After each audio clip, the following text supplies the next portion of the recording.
आप देख रहे हैं कमोडिटी राउंडअप और सबसे पहले बात करेंगे क्रूड की। कल की जोरदार तेजी के बाद क्रूड में आज भी बढ़त के साथ कारोबार हो रहा है क्योंकि ब्रेंट $52 के ऊपर है। इनफैक्ट $52.5 के आसपास कारोबार कर रहा है और कोरोना वायरस के कारण ओपेक उत्पादन कटौती बढ़ा सकता है जिससे कीमतों को सपोर्ट मिल रहा है। इसके अलावा दुनिया के बड़े देशों में जो पॉलिसी है उसमें ढील की भी उम्मीद जताई जा रही है। हमारे साथ ग्लोब कैपिटल के हिमांशु गुप्ता बने हुए हैं। पहले एक आउटलुक ले लेते हैं। क्रूड पर 3430 के टारगेट्स की कल बात हो रही थी, वो तो ऑलमोस्ट अचीव हो चुके हैं। अब यहाँ से नई स्ट्रैटेजी क्या करनी है और जिन्होंने खरीदारी की पोजीशन क्रूड में होल्ड की हुई है उनके लिए क्या सजेशन है? Good morning Deepali. देखिए, बिल्कुल जिस तरह पे यहाँ पर रिस्क सेंटिमेंट्स पिछले 24 घंटे में ग्लोबली इंप्रूव हुए हैं उसका फ़ायदा क्लियर कट यहाँ पर ऑयल प्राइसेस में भी देखने को मिल रहा है। और दीपाली, यहाँ पर इंटरेस्टिंग जो बात रहेगी वो ये है कि बाजार की नज़र अब बनी हुई है 5 और 6 मार्च को जो ओपेक और ओपेक प्लस मेंबर्स की मीटिंग है, जहाँ पर इस बात पर डिसीजन लिया जा सकता है कि आगे चल के फर्दर प्रोडक्शन कट यहाँ पर ऑयल में किया जा सकता है। कोरोना वायरस के जिस वजह से यहाँ पर जो डिमांड अफेक्ट हुई है उसको ओवरकम करने के चलते, तो मुझे लगता है उस इवेंट से पहले यहाँ पर ऑयल प्राइसेस में एक रिकवरी रैली ज़रूर बनते हुए देखने को मिल सकती है। अगर WTI के लेवल्स की बात की जाए तो मुझे लगता है कि 50 से $51 तक की यहाँ पर रिकवरी आगे चल के देखने को मिल सकती है।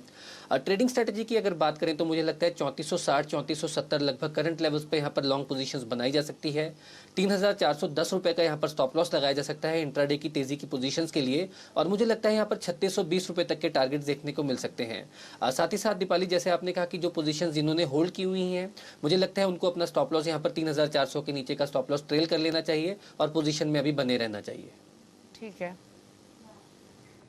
तेजी की पोजीशन होल्ड कीजिए, नई खरीदारी की भी गुंजाइश है। 3470 के लेवल पर 3620 का आपको रखना है स्टॉप लॉस, 3410 का रखिए स्टॉप लॉस, 3620 का रखिए टारगेट, माफ कीजिए। बेस मेटल्स पर एक क्विकली आउटलुक ले लेते हैं। वहां भी मजबूती देखने को मिल रही है। दरों में कटौती की जो बात हो रही है उससे मेटल्स को भी सपोर्ट मिल रहा है और LME में कॉपर करीब एक हफ्ते के ऊपरी स्तरों पर है। अभी आप देखिए, कॉपर, एल्यूमिनियम और निकल तीनों में 1/4% के आसपास के बढ़ते। लेड हालांकि हल्के दबाव के साथ ट्रेड कर रहा है क्योंकि ना तो बहुत ज्यादा तेजी है ना मंदी है, फ्लैट टुवर्ड्स पॉजिटिव बास के साथ ज्यादातर बेस मेटल्स में ट्रेड हो रहा है। तो ऐसे में कहीं खरीदारी की अपॉर्चुनिटी दिख रही है हिमांशु? जी बिल्कुल दीपाली, अगर बेसिकली देखा जाए तो मेटल्स के प्राइसेस में यहाँ पर हमने देखा कि चाइना की तरफ से बहुत ज़बरदस्त कॉन्ट्रैक्शन देखने को मिला यहाँ पर मैन्युफैक्चरिंग नंबर्स में, फैक्ट्री आउटपुट में, और US की तरफ से भी हमने देखा कि यहाँ पर जो कल डेटा रिलीज शाम को देखने को मिला वो भी वीक था। लेकिन बावजूद इसके मेटल प्राइसेस में, बेस मेटल्स की कीमतों में लोअर लेवल से उछाल देखने को मिला। और बेसिकली ये बेसिकली रिजल्ट था कि जिस तरह की अनाउंसमेंट्स यहाँ पर उम्मीद की जा रही हैं कि सेंट्रल बैंकर्स की तरफ से यहाँ पर लिक्विडिटी इन्फ्यूजन आगे चल के देखने को मिल सकता है। मुझे लगता है कि यहाँ पर शॉर्ट टर्म में मेटल प्राइसेस जो है वो काफ़ी ओवरसोल्ड हैं और मुझे लगता है कि ये जो रिकवरी रैली यहाँ पर कल शुरू हुई है ये यहाँ पर कुछ दिन और आगे चल के बढ़ते हुए देखने को मिल सकती है।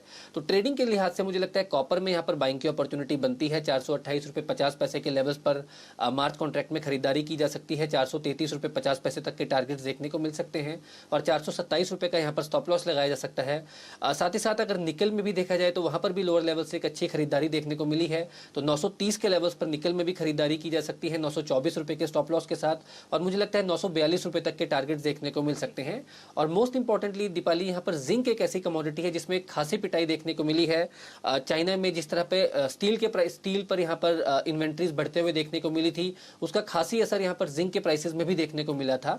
लेकिन यहाँ पर अगर आप शॉर्ट टर्म टेक्निकल सेटअप देखा जाए तो मुझे लगता है कि यहाँ पर एक रिकवरी रैली बनते हुए देखने को मिल सकती है और जिंक मिनी में पर्टिकुलरली यहाँ से 160 से 161 रुपये तक के टारगेट्स शॉर्ट टर्म में देखने को मिल सकते हैं। इसलिए जिंक मिनी में भी यहाँ पर खरीदारी की सलाह रहेगी। 155 रुपये 50 पैसे का स्टॉप लॉस लगाया जा सकता है।